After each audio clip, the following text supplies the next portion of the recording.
Atención, este audiolibro animado es una producción intelectual registrada y una obra derivada creada por Audiolibros Prohibidos y a todos los derechos sobre la traducción, narración, caracterización de voz, sincronización labial, animación y composición audiovisual están reservados internacionalmente. Queda estrictamente prohibida cualquier forma de reproducción, distribución, modificación, extracción, realización de copias o uso comercial. No se otorga ningún tipo de autorización o permiso para su uso fuera de esta plataforma. Las infracciones serán perseguidas legalmente hasta las últimas consecuencias. Disfrute de esta obra única. Robert T. Jaguar del Fénix en la espada Sabed, o príncipe, que entre los años en que los océanos se bebieron la Atlántida y las relucientes ciudades, y los años del surgimiento de los hijos de Arias, hubo una edad no soñada, en la que reinos brillantes se extendían por el mundo como mantos azules bajo las estrellas, Nemedia, Opir, Britunia, Hiperborea, Zamora con sus mujeres de pelo oscuro y sus torres de misterio embrujadas por las arañas, Singara con su caballería, Kot que limitaba con las tierras de pastoreo de Shem, Estigia con sus tumbas vigiladas por las sombras, Hircania cuyos jinetes llevaban acero y seda y oro, pero el reino más orgulloso del mundo era Aquilonia, que reinaba en el soñado oeste. Hasta allí llegó Conan, el cimmerio, de pelo negro, ojos hoscos, espada en mano, ladrón, segador, asesino, con gigantescas melancolías y gigantescas alegrías, para hollar los tronos enjollados de la tierra bajo sus pies de sandalia. Las crónicas nemedianas sobre las espirales sombrías y las torres relucientes. Se extiende la oscuridad y el silencio fantasmales que corren antes del amanecer en un callejón oscuro, uno de los verdaderos laberintos de caminos misteriosos y sinuosos. 4 figuras enmascaradas salieron apresuradamente de una puerta que una mano oscura abrió furtivamente. No hablaron, sino que se adentraron rápidamente en la penumbra, envueltos en sus mantos, tan silenciosamente como los fantasmas de los hombres asesinados. Desaparecieron en la oscuridad. Detrás de ellos, un rostro sardónico se enmarcaba en la puerta parcialmente abierta. Un par de ojos malignos brillaban malévolamente en la penumbra. «¿Y a la noche, criaturas de la noche?», se burló una voz. «Oh, tontos, vuestra perdición os persigue como un perro ciego, y no lo sabéis». El orador cerró la puerta y echó el cerrojo, luego se dio la vuelta y subió al pasillo, con una vela en la mano. Era un gigante sombrío, cuya piel oscura revelaba su sangre. Estigia entró en una cámara interior,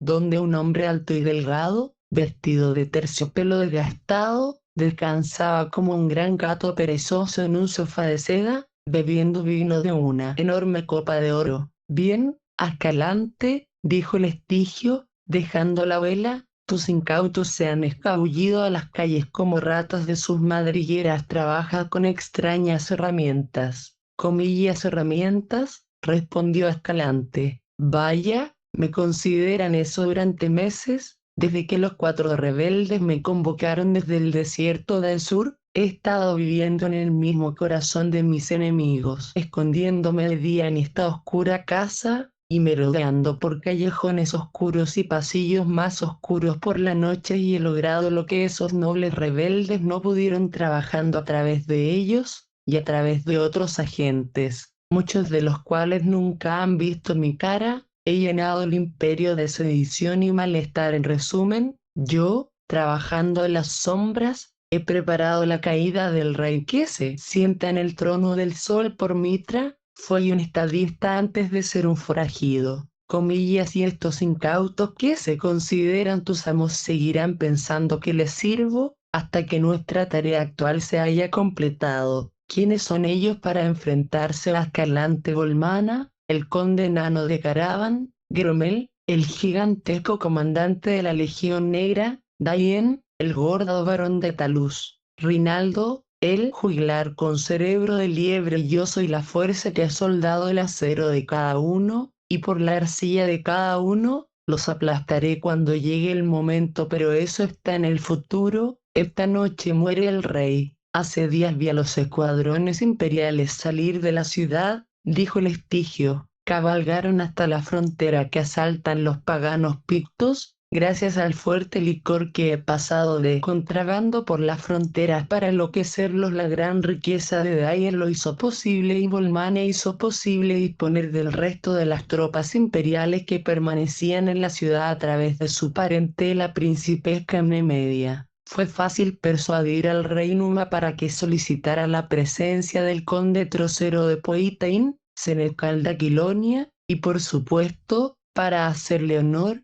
le acompañara una escolta imperial, además de sus propias tropas, y Próspero, mano derecha del rey Conan, eso deja solo a la guardia personal del rey en la ciudad. Además de la Legión Negra, a través de Gromel he corrompido a un oficial derrochador de esa guardia, y lo he sobornado para que aleje a sus hombres de la puerta del rey a medianoche. Entonces, con 16 pícaros desesperados míos, entramos en el palacio por un túnel secreto. Una vez realizada la hazaña, aunque el pueblo no se levante a recibirnos, la Legión Negra de Gromel será suficiente para retener la ciudad y la corona. Comillas, y Dayan cree que la corona le será entregada si el gordo tonto le reclama por un rastro de sangre real. Conan comete un grave error al dejar vivir a hombres que aún se jactan de descender de la antigua dinastía, a la que arrancó la corona de Aquilonia. Volmana desea ser reintegrado en el favor real, como lo fue bajo el antiguo régimen,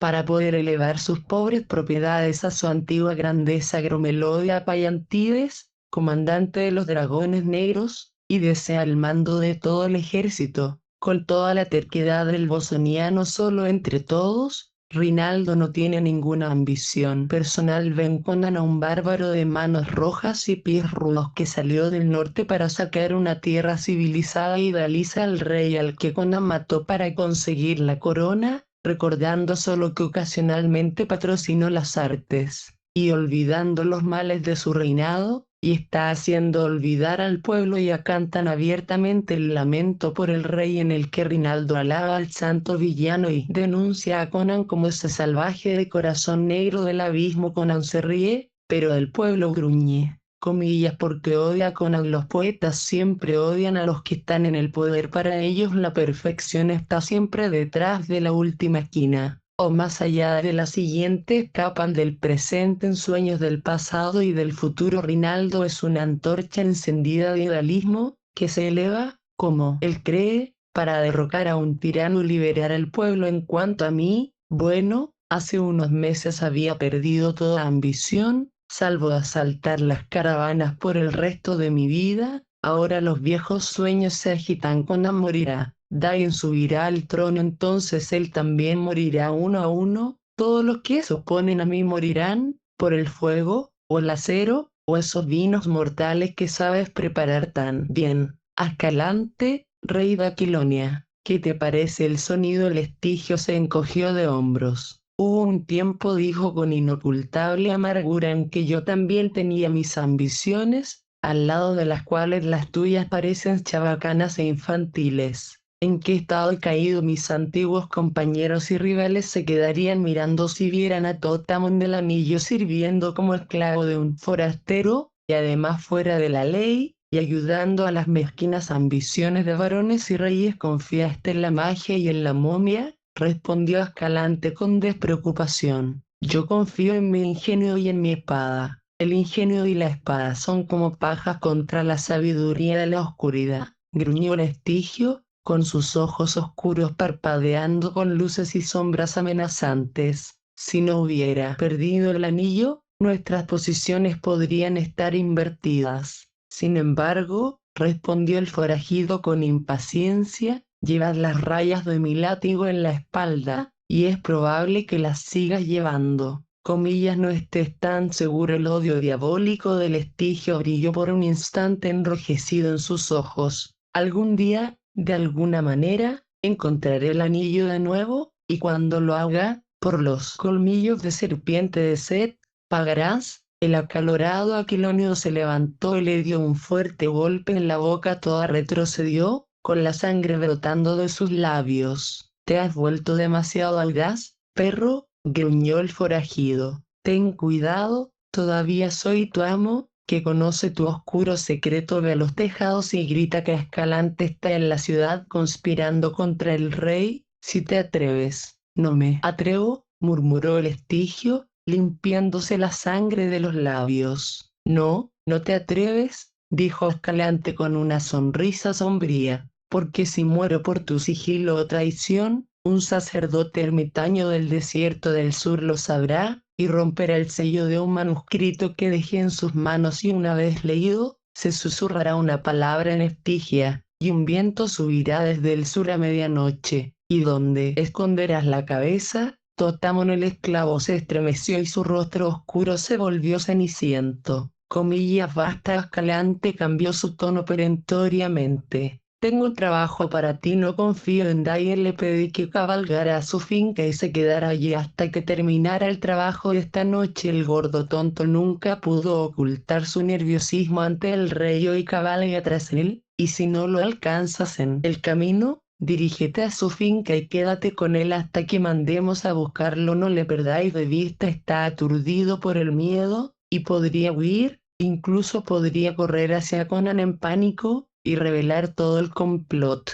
esperando así salvar su propio pellejo. El esclavo se inclinó, ocultando el odio en sus ojos, e hizo lo que se le había ordenado. Escalante se volvió de nuevo hacia su vino. Sobre las agujas enjolladas se alzaba un amanecer carmesí como la sangre sedosa cuando era un hombre de combate. Los tambores de la caldera golpeaban, el pueblo esparcía polvo de oro ante los pies de mi caballo. Pero ahora que soy un gran rey, la gente me persigue con veneno en mi copa de vino, y daugas en mi espalda el camino de los reyes. La sala era grande y ornamentada, con ricos tapices en las paredes de paneles pulidos, profundas alfombras en el suelo de marfil, y con el elevado techo adornado con intrincadas tallas y volutas de plata. Detrás de una mesa de escribir de marfil con incrustaciones de oro estaba sentado un hombre cuyos anchos hombros y piel morena parecían estar fuera de lugar en aquel exuberante entorno. Parecía más bien una parte del sol y los vientos y las alturas de las tierras exteriores. El más mínimo movimiento que realizara indicaba la existencia de unos músculos de acero unidos a un cerebro agudo con la coordinación de un combatiente nato. No había nada deliberado o medido en sus acciones, o bien estaba en perfecto reposo, quieto como una estatua de bronce, o bien se movía, no con la rapidez espasmódica de unos nervios demasiado tensos, sino con una velocidad felina que nublaba la vista, que intentaba seguirlo. Su vestimenta era de rico tejido, pero de sencilla confección, no llevaba anillo ni adornos, y su melena negra de corte cuadrado se limitaba a una banda de tela de plata alrededor de la cabeza. Ahora dejó el lápiz de oro con el que había estado garabateando laboriosamente en un papiro encerado, apoyó la barbilla en el puño y fijó sus ardientes ojos azules con envidia en el hombre que tenía delante. Esta persona estaba ocupada en sus propios asuntos en ese momento, ya que estaba recogiendo los cordones de su armadura bañada en oro y silbando de forma abstracta, una actuación poco convencional, teniendo en cuenta que estaba en presencia de un rey. Próspero, dijo el hombre de la mesa, estas cuestiones de estado me cansan como nunca lo hicieron todas las luchas que he hecho. Todo forma parte del juego, Conan, respondió el poitano de ojos oscuros. Eres el rey, debes interpretar el papel. Ojalá pudiera cabalgar contigo a Nemedia, dijo Conan con envidia. Parece que hace años que no tengo un caballo entre mis rodillas, pero Publio dice que los asuntos de la ciudad requieren mi presencia. Maldito sea. Cuando derroqué a la antigua dinastía, continuó, hablando con la fácil familiaridad que solo existía entre el poitano y él, fue bastante fácil, aunque en aquel momento me pareció muy duro. Mirando ahora hacia atrás, sobre el salvaje camino que seguí, todos esos días de trabajo, intriga, matanza y tribulación parecen un sueño. No soñé lo suficiente. Próspero, cuando el rey Numidides yacía muerto a mis pies y yo arrancaba la corona de su cabeza ensangrentada y la colocaba en la mía, había llegado a la última frontera de mis sueños. Me había preparado para tomar la corona, no para sostenerle a los viejos tiempos libres, solo quería una espada afilada y un camino recto hacia mis enemigos. Ahora ningún camino es recto y mi espada es inútil. Cuando derroqué a Numedides, entonces era el libertador. Ahora escupen mi sombra. Han puesto una estatua de ese cerdo en el templo de Mitra, y la gente va y se lamenta ante ella, aclamándola como la santa efigie de un monarca santo que fue asesinado por un bárbaro de manos rojas cuando llevé a sus ejércitos a la victoria como mercenario. Aquilonia pasó por alto el hecho de que yo era un extranjero, pero ahora no puede perdonarme. Ahora en el templo de Mitra vienen a quemar incienso a la memoria de Numedides, hombres a los que sus verdugos mutilaron y cegaron, hombres cuyos hijos murieron en sus mazmorras, cuyas esposas e hijas fueron arrastradas a su serrallo. Los tontos volubles. Rinaldo es en gran parte responsable, respondió Próspero, subiendo una muesca más el cinturón de su espada. Canta canciones que vuelven locos a los hombres. Cuélguenlo con su traje de bufón en la torre más alta de la ciudad, que haga rimas para los buitres. Conan sacudió su cabeza de león. No, Próspero, está fuera de mi alcance. Un gran poeta es más grande que cualquier rey. Sus canciones son más poderosas que mi cetro, pues casi me ha arrancado el corazón del pecho cuando decidió cantar para mí. Yo moriré y seré olvidado, pero las canciones de Rinaldo vivirán para siempre. No, Próspero, continuó el rey, con una sombría mirada de duda ensombreciendo sus ojos, hay algo oculto,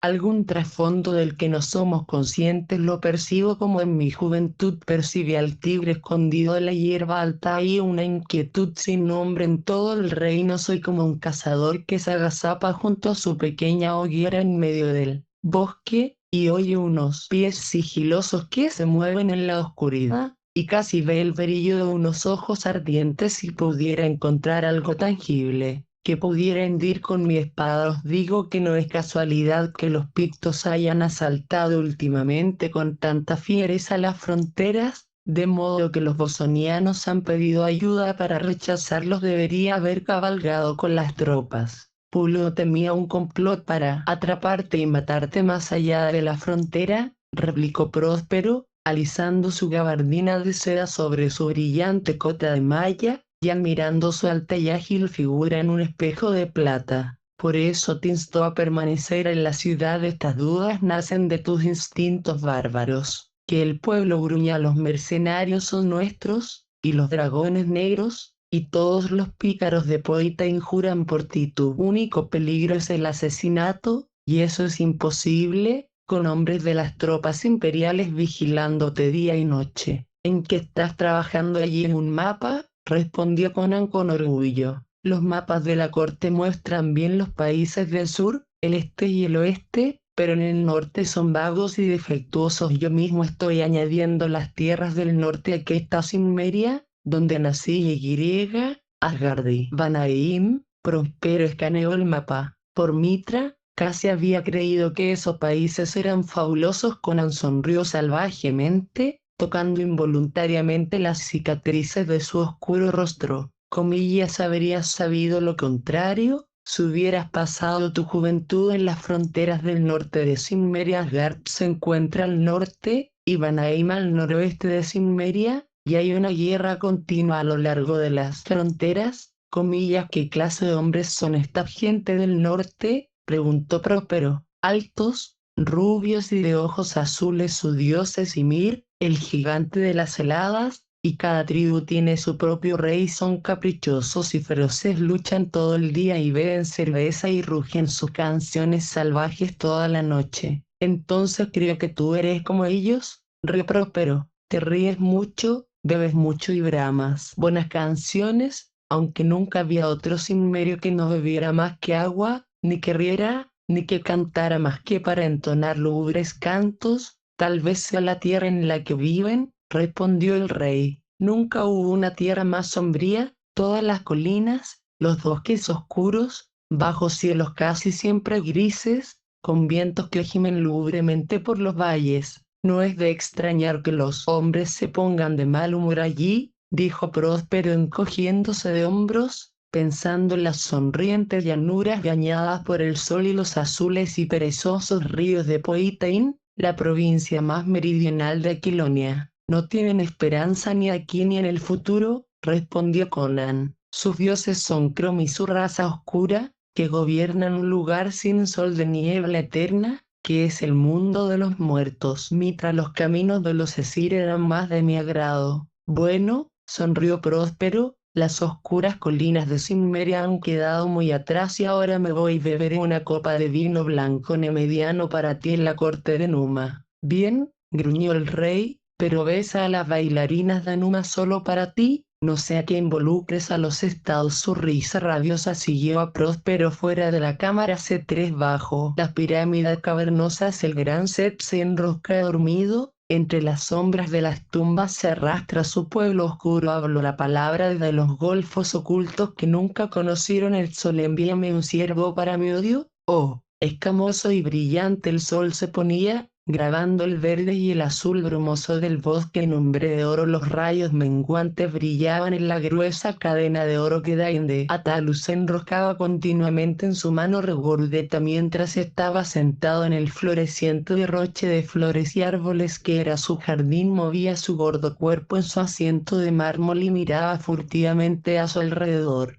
como si buscara un enemigo al acecho. Él estaba sentado dentro de una arboleda circular de esbeltos árboles, cuyas ramas entrelazadas le daban una espesa sombra cerca de él. Una fuente tintineaba de forma plateada, y otras fuentes invisibles en diversas partes del gran jardín susurraban una sinfonía eterna. Dain estaba solo, excepto por la gran figura oscura que descansaba en un banco de mármol cercano. Observando al varón con ojos profundamente sombríos, Dain pensó poco en Totamon. Sabía vagamente que era un esclavo en el que Escalante depositaba mucha confianza, pero como tantos hombres ricos, Dain apenas prestaba atención a los hombres que estaban por debajo de su posición en la vida. No tienes que estar tan nervioso, dijo Tot. El complot no puede fallar. Escalante puede cometer errores también como otro, espetó Dain, sudando ante la mera idea del fracaso. Él no, sonrió salvajemente el Estigio, si no, no habría sido su esclavo, sino su amo. ¿Qué charla es esta?, contestó Dain malhumorado, con la mente puesta solo en la conversación. Los ojos de Totamon se entrecerraron a pesar de su férreo autocontrol. Estaba a punto de estallar por la vergüenza, el odio y la rabia largamente retenidos, dispuesto a correr cualquier tipo de riesgo desesperado. Lo que no tenía en cuenta era el hecho de que Dain lo veía, no como un ser humano con cerebro e ingenio, sino simplemente como un esclavo, y como tal, una criatura despreciable. Escúchame, dijo Tot,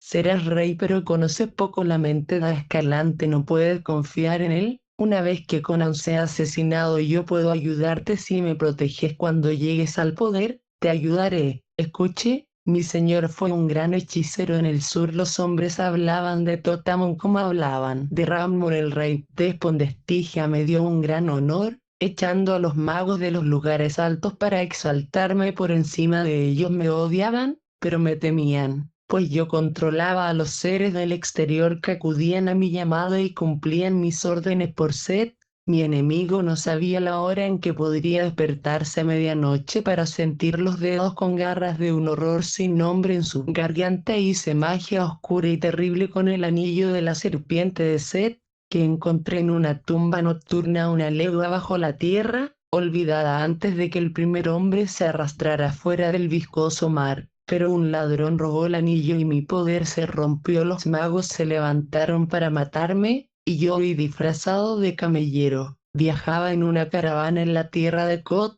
Cuando los segadores de Escalante cayeron sobre nosotros, todos los miembros de la caravana fueron asesinados excepto yo. Salvé mi vida revelando mi identidad a Escalante y jurando servirle. Amarga ha sido esa esclavitud. Para retenerme, escribió sobre mí en un manuscrito, lo selló y lo entregó en manos de un ermitaño que habita en las fronteras del sur de Cod. No me atrevo a clavarle un puñal mientras duerme, ni a delatarlo a sus enemigos, porque entonces el ermitaño abriría el manuscrito y lo leería, Así se lo ordenó a Escalante y diría una palabra en Estigia de nuevo. Todd se estremeció y un tono ceniciento tiñó su oscura piel. Los hombres no me conocían en Aquilonia, dijo, pero si mis enemigos en Estigia se enteraran de mi paradero, ni la anchura de medio mundo entre nosotros bastaría para salvarme de una condena que haría estallar el alma de una estatua de bronce. Solo un rey con castillos y ejércitos de espadachines podría protegerme, así que te he contado mi secreto. Y te insto a que hagas un pacto conmigo. Yo puedo ayudarte con mi sabiduría, y tú puedes protegerme y algún día encontraré el anillo, comillas anillo.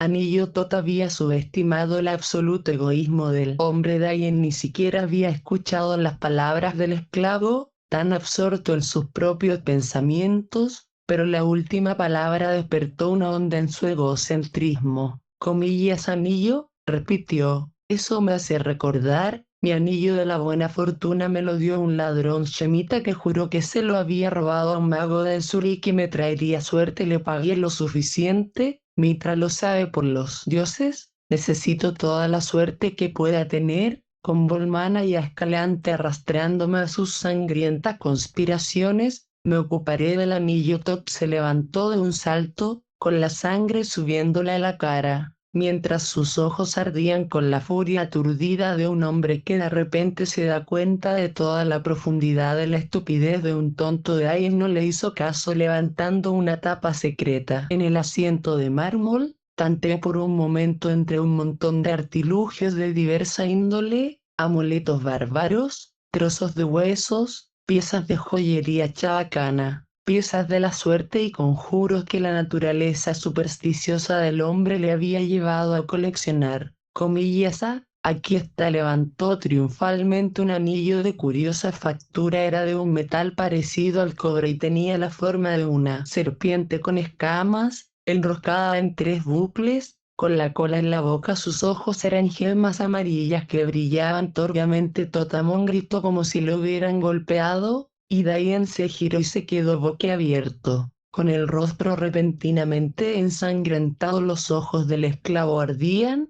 su boca se abría de par en par y sus enormes manos oscuras se extendían como garras. Comillas el anillo. Por Setel. Anillo, gritó. El acero brilló en la mano del Estigio y con un impulso de sus grandes y oscuros hombros clavó la daga en el gordo cuerpo del varón. El fino chillido de Dayan se convirtió en un gorgoteo estrangulado y todo su flácido cuerpo se derrumbó como mantequilla derretida. Tonto hasta el final, murió con un terror loco, sin saber por qué, arrojando a un lado el cadáver arrugado. Ya olvidado de él, Tot agarró el anillo con ambas manos, sus ojos oscuros ardiendo con una temible avidez. Comillas mi anillo, susurró con terrible exultación. Comillas mi poder. Ni siquiera el estigmatizador sabía cuánto tiempo estuvo agachado sobre el objeto funesto, inmóvil como una estatua, bebiendo su aura maligna en su alma oscura, cuando se sacudió de su letargo y sacó su mente de los abismos nocturnos en los que había estado buscando. La luna estaba saliendo, proyectando largas sombras sobre el liso respaldo de mármol del asiento del jardín, a cuyos pies se extendía la sombra más oscura que había sido el señor de Ataluz. Comillas ya no, Ascalante, ya no, susurró el Estigio, y sus ojos ardían rojos como los de un vampiro en la penumbra. Inclinándose,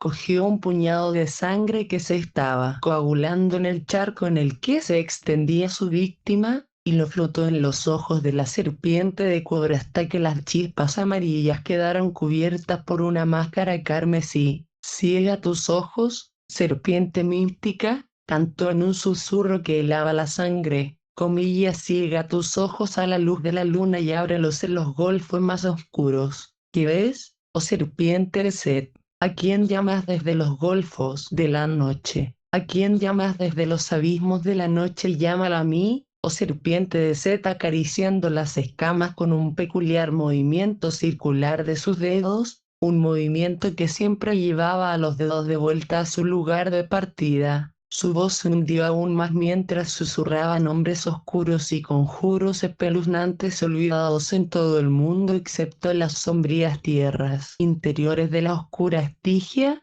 donde formas monstruosas se mueven en el crepúsculo de las tumbas. Había un movimiento en el aire a su alrededor, un remolino como el que se produce en el agua cuando alguna criatura sube a la superficie. Un viento helado y sin nombre sopló sobre él brevemente, como si procediera de una puerta abierta. Todd sintió una presencia a su espalda, pero no miró a su alrededor. Mantuvo la mirada fija en el espacio de mármol iluminado por la luna, sobre el que se cernía una tenue sombra. A medida que continuaba con sus conjuros susurrados, esta sombra crecía en tamaño y claridad, hasta que se distinguía de forma clara y horrenda. Su silueta no era muy diferente a la de un gigantesco babuino, pero ningún babuino de este tipo había caminado por la tierra, ni siquiera en Estigia. Sin embargo, Todd no miró, sino que sacó de su cinturón una sandalia de su maestro que siempre llevaba, con la vaga esperanza de poder darle ese uso, y la arrojó detrás de él. Comillas, conócelo bien, esclavo del anillo, exclamó. Comillas, encuentra al que lo llevaba y destrúyelo. Míralo a los ojos y revienta su alma antes de arrancarle la garganta. Mátalo, sí, en un estallido ciego de pasión.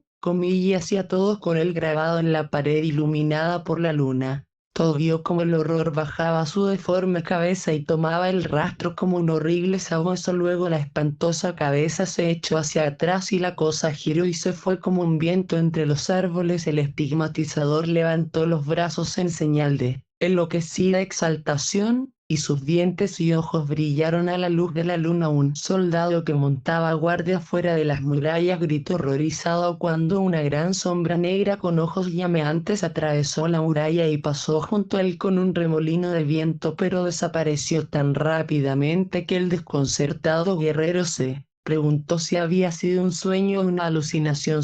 Cuando el mundo era joven y los hombres eran débiles, y los demonios de la noche andaban libres. Luché con sed, con fuego y acero y el jugo del árbol de Upas. Ahora que duermo en el corazón negro del monte, y las edades se cobran su precio, olvidáis al que luchó con la serpiente para salvar el alma humana. Solo en la gran cámara de dormir con su alta cúpula dorada, el rey Conan se durmió y soñó. A través de las nieblas grises que se remolinaban, oyó una curiosa llamada, débil y lejana, y, aunque no la entendía, no parecía estar en su mano ignorar. La espada en mano, atravesó la niebla gris, como un hombre podría atravesar las nubes, y la voz se hizo más clara a medida que avanzaba, hasta que comprendió la palabra que pronunciaba. Era su propio nombre el que estaba siendo llamado a través de los abismos del espacio o del tiempo. Ahora la niebla se hizo más clara y vio que estaba en un gran corredor oscuro que parecía estar cortado en piedra negra sólida. No estaba iluminado, pero por alguna magia podía ver con claridad el suelo, el techo y las paredes estaban muy pulidos y brillaban dulcemente, y estaban tallados con las figuras de antiguos héroes y dioses medio olvidados. Se estremeció al ver las vastas y sombrías siluetas de los ancianos sin nombre, y supo de algún modo que los pies de los mortales no habían atravesado el corredor durante siglos. Llegó a una amplia escalera tallada en la roca maciza, y los lados del pozo estaban adornados con símbolos esotéricos tan antiguos y horribles que al rey Conan se le erizó la piel. Los peldaños estaban tallados cada uno con la abominable figura de la vieja serpiente, Set,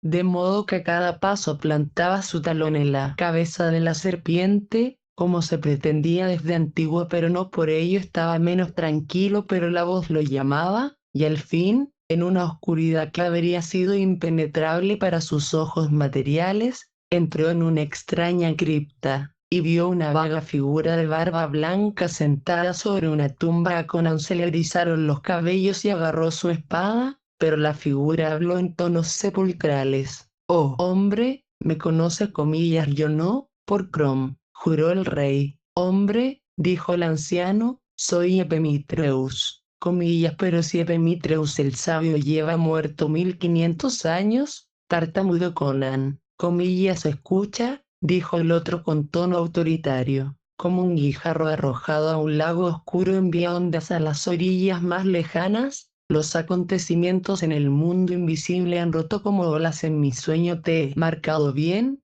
Conan de Cimmeria? y el sello de poderosos sucesos y grandes hazañas está sobre ti, pero hay presagios sueltos en la tierra, contra los que tu espada no puede ayudarte. ¿Hablas con acertijos?, dijo Conan con inquietud. Déjame ver a mi enemigo y le partiré el cráneo hasta los dientes. Desata tu furia bárbara contra tus enemigos de carne y hueso, respondió el anciano. No es contra los hombres contra los que debo protegerte. Hay mundos oscuros apenas adivinados por el hombre, en los que monstruos sin forma se convierten en leyendas que pueden ser atraídas desde los vacíos exteriores para tomar forma material y desgarrar y devorar las órdenes de los magos malvados. Hay una serpiente en tu casa, oh rey, una víbora en tu reino, subida de Estigia, con la oscura sabiduría de las sombras en su turbia alma. Como un hombre dormido sueña con la serpiente que se arrastra cerca de él, he sentido la asquerosa presencia del neófito de Set, está ebrio de un poder terrible, y los golpes que asesta a su enemigo bien pueden hacer caer el reino. Te he llamado para darte un arma contra él y su manada de sabuesos infernales. Comillas, ¿pero por qué?, preguntó desconcertado Conan. Los hombres dicen que duermes en el negro corazón de Golamira, desde donde envías tu fantasma a las invisibles para ayudar a Quilonia en tiempos de necesidad, pero yo soy un forastero y un bárbaro. Comillas, paz. Los tonos fantasmales reverberaron en la gran caverna sombría. Tu destino es uno con Aquilonia. Se están formando acontecimientos gigantescos en la red y el vientre del destino, y un hechicero loco de sangre no se interpondrá en el camino del destino imperial. Hace años, Set se enroscaba sobre el mundo como una pitón sobre su presa. Toda mi vida, que fue como la vida de 3 hombres comunes, luché contra él, lo conduje a las sombras del misterioso sur, pero en la oscura Estigia los hombres siguen adorando al que para nosotros es el archidemonio. Al igual que luché contra Set, lucho contra sus adoradores, sus seguidores y sus acólitos. Extiende tu espada. Maravillado, Conan lo hizo, y en la gran hoja, cerca de la pesada guarda de plata, el anciano trazó con un dedo huesudo un extraño símbolo que brillaba como fuego blanco en las sombras, y en el mismo instante la cripta, la tumba y el anciano desaparecieron, y Conan, desconcertado, saltó de su sofá en la gran cámara de cúpula dorada, y mientras estaba de pie, desconcertado por la extrañeza de su sueño, se dio cuenta de que tenía la espada en la mano y el pelo se le erizó en la nuca, porque en la ancha hoja había un símbolo tallado, el contorno de un fénix, y recordó que en la tumba de la cripta había visto lo que le había parecido una figura similar, tallada en piedra. Ahora se preguntaba si no había sido más que una figura de piedra, y se le erizó la piel ante lo extraño de todo aquello. Entonces, mientras estaba de pie, un sonido sigiloso en el pasillo de afuera lo hizo revivir, y sin detenerse a investigar, comenzó a ponerse la armadura. De nuevo era el bárbaro, desconfiado y alerta como un lobo gris en la bahía chica que selló de las formas ocultas, el dorado, el oficio y la mentira. Yo, que nací en una tierra desnuda y me crié en el cielo abierto, la lengua sutil, la astucia sofista, fallan cuando cantan las espadas. Apresuraos y morid, perros. Fui hombre antes de ser rey. El camino de los reyes. A través del silencio que envolvía el corredor del palacio real se deslizaron 20 figuras furtivas. Sus sigilosos pies, descalzos enfundados en suave cuero, no hacían ruido ni en la gruesa alfombra ni en las baldosas de mármol desnudas. Las antorchas que se encontraban en los nichos a lo largo de los pasillos brillaban en rojo sobre la daga, la espada y el hacha de afilado filo. Comillas, tranquilos todos, Siseo Escalante. Comillas, deja de respirar tan fuerte. Sea quien sea el oficial de la guardia nocturna, ha retirado a la mayoría de los centinelas de estos pasillos y ha emborrachado al resto, pero debemos tener cuidado igualmente. Atrás, aquí viene la guardia. Se apiñaron detrás de un grupo de pilares tallados y, casi inmediatamente, 10 gigantes con armadura negra pasaron a paso ligero. Sus rostros mostraban dudas al mirar al oficial que los alejaba de su puesto de trabajo. Este oficial estaba bastante pálido. Cuando la guardia pasó por los escondites de los conspiradores,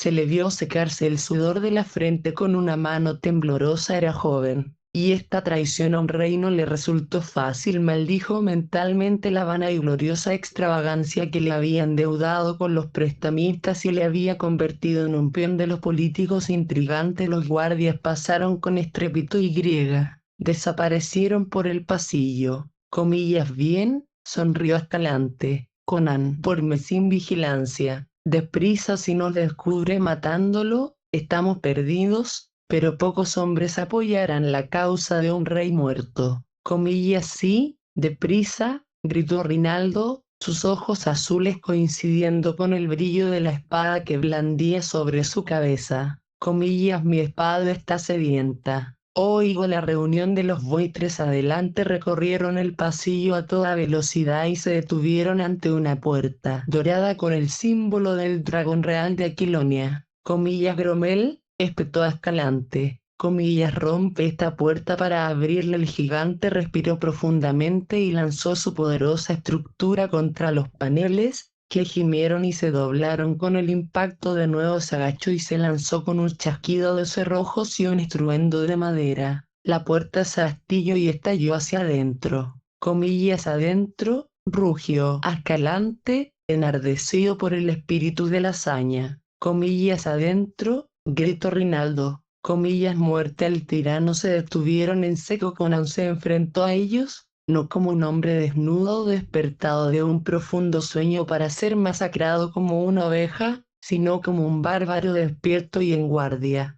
Parcialmente armado y con su larga espada en la mano. Por un instante el cuadro se mantuvo. Los cuatro nobles rebeldes en la puerta rota, y la horda de rostros salvajes y peludos que se agolpaban detrás de ellos, todos congelados momentáneamente por la visión del gigante de ojos llameantes que estaba de pie, espada en mano, en medio de la cámara iluminada con velas. En ese instante, Escalante contempló, sobre una pequeña mesa cerca del sofá real, el cetro de plata y el delgado círculo de oro que era la corona de Aquilonia, y la visión lo enloqueció de deseo. Comillas, adentro, pícaros, gritó el forajido. Comillas, es 1 a 20 y no tiene casco, ¿cierto? Había faltado tiempo para ponerse la pesada casaca emplumada, o para encajar las placas laterales de la coraza, y tampoco había tiempo ahora para arrancar el gran escudo de la muralla. Aún así, Conan estaba mejor protegido que a cualquiera de sus enemigos, excepto Golmana y Gromel, que llevaban armadura completa. El rey los miró, desconcertado por su identidad. Escalante no lo conocía, no podía ver a través de las viseras cerradas de los conspiradores con armadura, y Rinaldo se había bajado la gorra por encima de los ojos, pero no había tiempo para conjeturas. Con un grito que sonó hasta el techo, los asesinos entraron en la sala. Gromel el primero se acercó como un toro de carga, con la cabeza gacha, la espada baja para la estocada de destripamiento. Conan se lanzó a su encuentro, y toda su fuerza de tigre se concentró en el brazo que blandía la espada en un arco silbante. La gran espada atravesó el aire y se estrelló contra el yelmo del bosoniano. Hoja y casco temblaron juntos y Gromel rodó sin vida por el suelo. Conan retrocedió de un salto, agarrando aún la empuñadura rota. Comillas, Gromel, escupió, con los ojos encendidos por el asombro, mientras el casco destrozado dejaba ver la cabeza destrozada. Entonces el resto de la manada estaba sobre él. La punta de una daga le recorrió las costillas entre la coraza y la coraza, y el filo de una espada brilló ante sus ojos. Apartó al portador de la daga con el brazo izquierdo y golpeó la empuñadura rota como un cesto en la sien del espadachín. Los sesos del hombre le salpicaron la cara. Comillas, cuidado con la puerta. 5 de vosotros, gritó Escalante, bailando alrededor del borde del torbellino de acero cantarín, pues temía que Conan pudiera atravesarla y escapar. Los pícaros retrocedieron momentáneamente, mientras su líder agarraba a varios y los empujaba hacia la única puerta, y en ese breve respiro Conan saltó a la pared y arrancó de ella una antigua hacha de guerra que, intacta por el tiempo, había colgado allí durante medio siglo. De espaldas a la pared,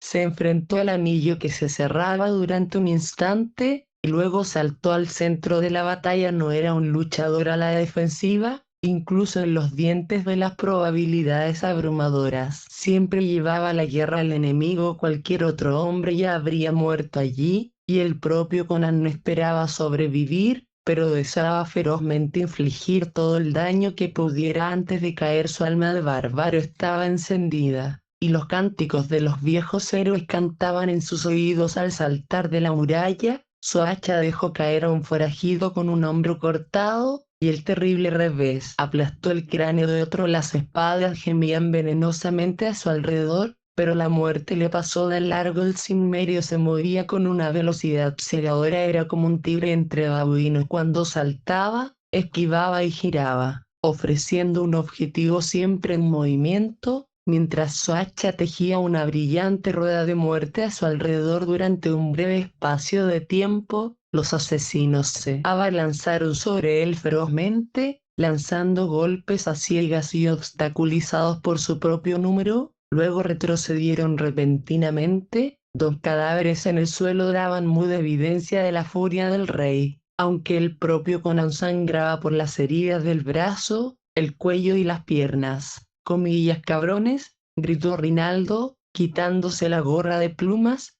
con los ojos desorbitados. «Comillas, ¿acaso rehusáis el combate? Va a vivir el déspota fuera de aquí». Se abalanzó sobre él, lanzándole un golpe loco, pero Conan, al reconocerle, le destrozó la espada con un corto y terrible golpe, y con un poderoso empujón de su mano abierta le hizo caer al suelo. El rey tomó la punta de Ascalante en su brazo izquierdo, y el forajido apenas salvó la vida al agacharse y saltar hacia atrás del hacha que se balanceaba de nuevo. Los lobos se remolinaron y el hacha de Conan cantó y aplastó un bribón peludo. Se agachó bajo su golpe y se lanzó a las piernas del rey, pero tras forcejear durante un breve instante con lo que parecía una sólida torre de hierro, levantó la vista a tiempo de ver cómo caía el hacha, pero no a tiempo de evitarla. Mientras tanto, uno de sus camaradas levantó una espada con ambas manos y atravesó la hombrera izquierda del rey, hiriendo el hombro inferior en un instante. La coraza de Conan estaba llena de sangre volmana,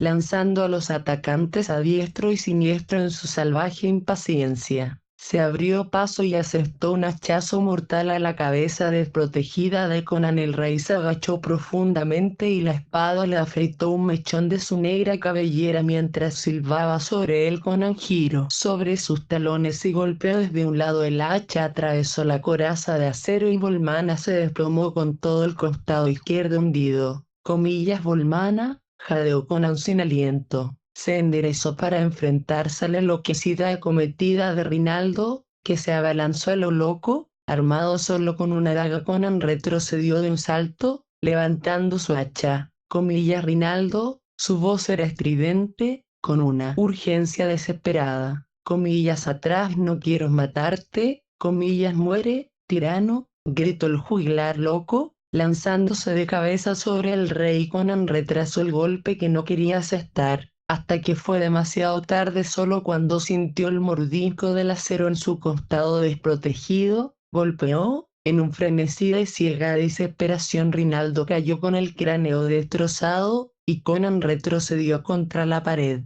con la sangre brotando de entre los dedos que agarraban su herida. «Comillas, entra, ahora, y mátalo», gritó Escalante. Conan apoyó la espalda en la pared y levantó su hacha. Parecía la imagen de un primigenio inconquistable, con las piernas muy separadas, la cabeza hacia adelante, una mano agarrada a la pared para apoyarse y la otra empuñando el hacha en alto, con los grandes músculos en forma de crestas de hierro y las facciones congeladas en un gruñido mortal de furia, con los ojos brillando terriblemente a través de la niebla de sangre que los cubría. Los hombres vacilaron, aunque eran salvajes, criminales y disolutos, pero provenían de una raza que los hombres llamaban civilizada, con un fondo civilizado. Aquí estaba el bárbaro, el asesino natural. Se echaron atrás. El tigre moribundo aún podía repartir muerte. Conan percibió su inseguridad y sonrió sin gracia y con ferocidad. «Comillas, ¿quién muere primero?», murmuró con los labios rotos y ensangrentados. Escalante saltó como un lobo. Se detuvo casi en el aire con increíble rapidez y cayó postrado para evitar la muerte que se izaba hacia él. Giró frenéticamente los pies para apartarse del camino y rodó para alejarse mientras Conan se recuperaba de su golpe fallido y volvía a golpear. Esta vez el hacha se hundió unos centímetros en el suelo pulido, cerca de las piernas giratorias de Escalante. Otro desesperado equivocado eligió este instante para cargar.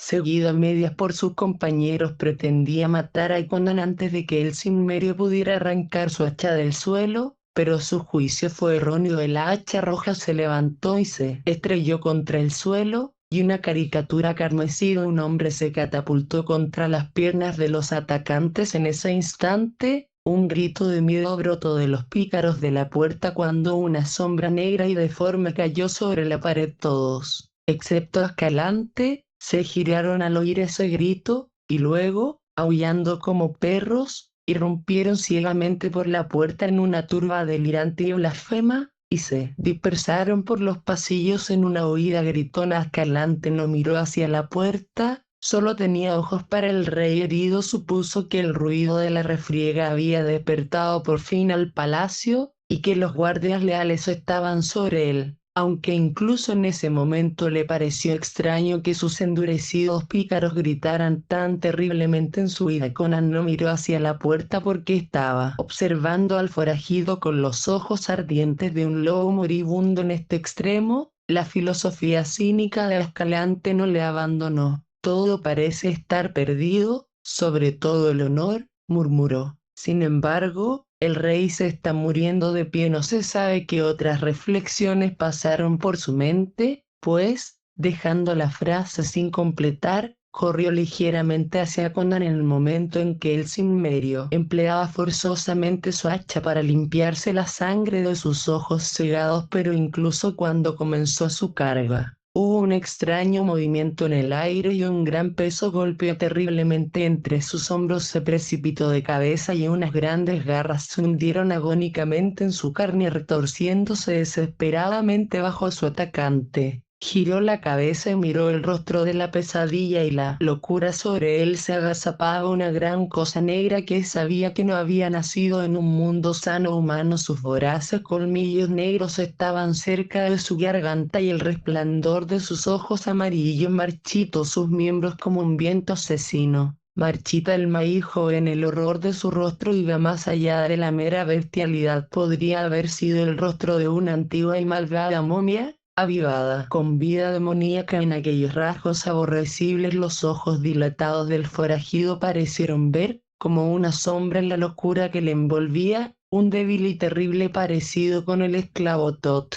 Amon. Entonces la filosofía cínica y omnímoda de Escalante le abandonó, y con un grito espantoso renunció al fantasma antes de que aquellos colmillos esclavizantes le tocaran. Conan, sacudiendo las gotas de sangre de sus ojos, miró congelado. Al principio pensó que era un gran sabueso negro el que se alzaba sobre el cuerpo distorsionado de Escalante. Luego, cuando su vista se aclaró, vio que no era ni un sabueso ni un babuino. Con un grito que fue como un eco del grito de muerte de Escalante, se apartó de la pared y se enfrentó al horror que saltaba con un golpe de hacha que tenía toda la fuerza desesperada de sus nervios electrificados. El arma voladora se apartó del cráneo inclinado que debería haber aplastado, y el rey fue lanzado a medio camino de la cámara por el impacto del cuerpo gigante. Las mandíbulas se cerraron sobre el brazo que Conan levantó para protegerse la garganta. Pero el monstruo no hizo ningún esfuerzo por asegurar un agarre mortal por encima del brazo destrozado. Miró diabólicamente a los ojos del rey, en los que empezó a reflejarse el horror que miraban los ojos muertos de Escalante. Conan sintió que su alma se encogía y comenzaba a ser extraída de su cuerpo, para ahogarse en los pozos amarillos del horror cósmico que brillaban espectralmente en el caos informe que crecía a su alrededor y engullía toda vida y cordura. Esos ojos crecieron y se volvieron gigantescos, y en ellos el Cimmerio vislumbró la realidad de todos los horrores abismales y blasfemos que acechan en la oscuridad exterior de los vacíos sin forma y los golfos nocturnos. Abrió sus labios ensangrentados para gritar su odio y su aversión. Pero de su garganta solo brotó un cascabel seco, pero el horror que paralizó y destruyó a Escalante despertó en el Cimmerio una furia frenética, parecida a la locura. Con un tirón volcánico de todo su cuerpo se lanzó hacia atrás, sin importarle la agonía de su brazo desgarrado. Arrastrando al monstruo con él y su mano extendida golpeó algo que su aturdido cerebro de luchador reconoció como la empuñadura de su espada rota. Instintivamente la agarró y golpeó con toda la fuerza de los nervios y de la mano.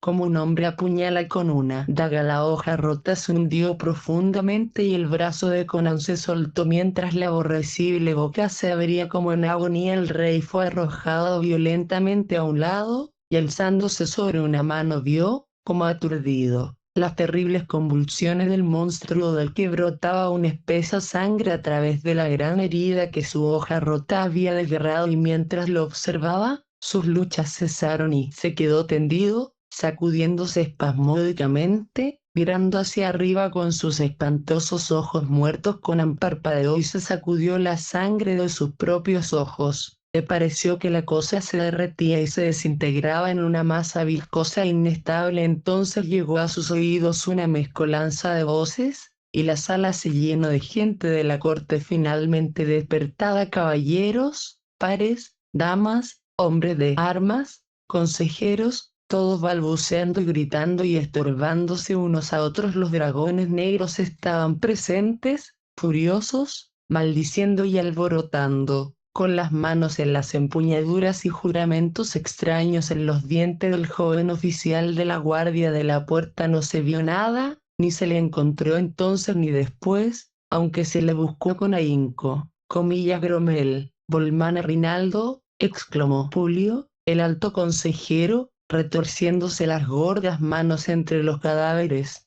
Negra traición. Alguno bailará por esto. Llama a la guardia. La guardia está aquí, viejo tonto, espetó Payantides, comandante de los dragones negros, olvidando el rango de Publio en la tensión del momento. Será mejor que dejes de parlotear y nos ayudes a vendar las heridas del rey. Está a punto de morir desangrado. Sí, sí, gritó Publio, que era un hombre de planes más que de acción. Debemos vendar sus heridas. Mandad llamar a todas las sanguijuelas de la corte. Oh, mi señor, qué negra vergüenza para la ciudad. Está completamente muerto. Vino, jadeó el rey desde el sofá donde lo habían acostado. Le pusieron una copa en los labios ensangrentados y bebió como un hombre medio muerto de sed. Bien, gruñó, cayendo de espaldas. Matar es un trabajo seco y maldito. Habían detenido el flujo de sangre, y la vitalidad innata del bárbaro se estaba imponiendo. Ved primero la herida de daga en mi costado, pidió a los médicos de la corte. Rinaldo me escribió una canción mortal allí, y el estilete era afilado. Deberíamos haberle ahorcado hace tiempo, farfulló Publio. Nada bueno puede salir de los poetas. ¿Quién es este? Tocó nerviosamente el cuerpo de Escalante con el dedo de su sandalia. Por Mitra, jáculo del comandante. Esa Escalante, otrora conde de Tune. ¿Qué obra del demonio le ha traído desde sus guaridas del desierto? Pero ¿por qué mira así? Susurró Publius, apartándose, con los ojos muy abiertos y un peculiar pinchazo entre los cortos pelos de su gorda nuca. Los demás guardaron silencio mientras miraban al forajido muerto. Si hubierais visto lo que él y yo vimos, gruñó el rey, incorporándose a pesar de las protestas de las sanguijuelas, no os habríais preguntado. Se detuvo en seco, con la boca abierta y el dedo señalando infructuosamente donde el monstruo había muerto. Solo el suelo desnudo se encontraba con sus ojos. Juro, la cosa se ha derretido de nuevo. La inmundicia que la llevaba el rey está delirando, susurró un noble. Conan escuchó y juró con bárbaros juramentos. Por Vad, Morrigan, Macha y Nemain, concluyó con ira. Comillas, estoy cuerdo. Era como un cruce entre una momia vestigia y un babuino. Entró por la puerta, y los pícaros de Ascalante huyeron ante él. Mató a Ascalante, que estaba a punto de atravesarme. Entonces se me echó encima y lo maté, no sé cómo, porque mi hacha se desprendió de él como de una roca, pero creo que el sabio Epimitreus tuvo algo que ver. Comillas, oye, ¿cómo nombra a Epimitreus, muerto desde hace 1500 años? Susurraron entre sí. Comillas, por Ymir, tronó el rey. Comillas, esta noche he hablado con Epimitreus, me llamó en mis sueños, y caminé por un corredor de piedra negra tallada con viejos dioses, hasta una escalera de piedra en cuyos peldaños estaban los contornos de Set, hasta que llegué a una cripta, y a una tumba con un fénix tallado en ella en nombre de Mitra. Señor rey, cállate, fue el sumo sacerdote de Mitra quien gritó, y su semblante era ceniciento. Conan levantó la cabeza como un león que echa la melena hacia atrás, y su voz estaba llena del gruñido del león enfadado. Comillas, soy un esclavo para cerrar la boca a tus órdenes. Comillas, no, no, mi señor. El sumo sacerdote temblaba, pero no por miedo a la ira real. No quiso ofender, inclinó la cabeza cerca del rey y habló en un susurro que solo llegó a los oídos de Conan. Mi señor, este es un asunto que va más allá de la comprensión humana. Solo el círculo íntimo de los sacerdotes conoce el corredor de piedra negra tallado en el corazón negro del monte Golamira, por manos desconocidas, o la tumba custodiada por Fénix donde Epimitreus fue depositado hace 1500 años, y desde entonces ningún hombre vivo ha entrado en ella, pues sus sacerdotes elegidos, después de colocar al sabio en la cripta, bloquearon la entrada exterior del corredor para que nadie pudiera encontrarla, y hoy ni siquiera los sumos sacerdotes saben dónde está. Solo de palabra, transmitida por los sumos sacerdotes a unos pocos elegidos, y guardada celosamente. El círculo íntimo de los acólitos de Mitra conoce el lugar de descanso de Epimitreus en el corazón negro de Golamira. Es uno de los misterios sobre los que se asienta el culto de Mitra. No puedo decir por qué magia Epimitreus me trajo él, respondió Conan, pero hablé con él, y me hizo una marca en mi espada. ¿Por qué esa marca la hizo mortal para los demonios? ¿O qué magia había detrás de la marca? No lo sé, pero aunque la hoja se rompió en el casco de Gromel, el fragmento fue lo suficientemente largo como para matar el horror. Déjame ver tu espada, susurró el sumo sacerdote desde una garganta repentinamente seca. Conan le tendió el arma rota y el sumo sacerdote gritó y cayó de rodillas. Comillas, Mitra nos protege contra los poderes de la oscuridad. Jadeo, comillas, el rey ha hablado con Epimitreus esta noche. Allí, en la espada, está el signo secreto que solo él puede hacer, el emblema del fénix inmortal que siempre está sobre su tumba. Una vela. Rápido mira de nuevo el lugar donde el rey dijo que murió el duende. Estaba a la sombra de un biombo roto. Tiraron el biombo a un lado y bañaron el suelo con la luz de las velas, y un silencio estremecedor se apoderó de la gente mientras miraban. Entonces algunos cayeron de rodillas invocando a Mitra, y otros huyeron gritando de la cámara. Allí, en el suelo, donde el monstruo había muerto, yacía, como una sombra tangible, una amplia mancha oscura que no podía borrarse. La cosa había dejado su contorno claramente grabado en su sangre, y ese contorno no era el de ningún ser de un mundo sano y normal. La mancha era lúgubre y horrible, como la sombra proyectada por uno de los dioses simiescos que se acurrucan en los sombríos altares de los templos de la oscura tierra de Estigia. Atención. Este audiolibro animado es una producción intelectual registrada y una obra derivada creada por Audiolibros Prohibidos, y a todos los derechos sobre la traducción, narración, caracterización de voz, sincronización labial, animación y composición audiovisual están reservados internacionalmente. Queda estrictamente prohibida cualquier forma de reproducción, distribución, modificación, extracción, realización de copias o uso comercial. No se otorga ningún tipo de autorización o permiso para su uso fuera de esta plataforma. Las infracciones serán perseguidas legalmente hasta las últimas consecuencias. Disfrute de esta obra única.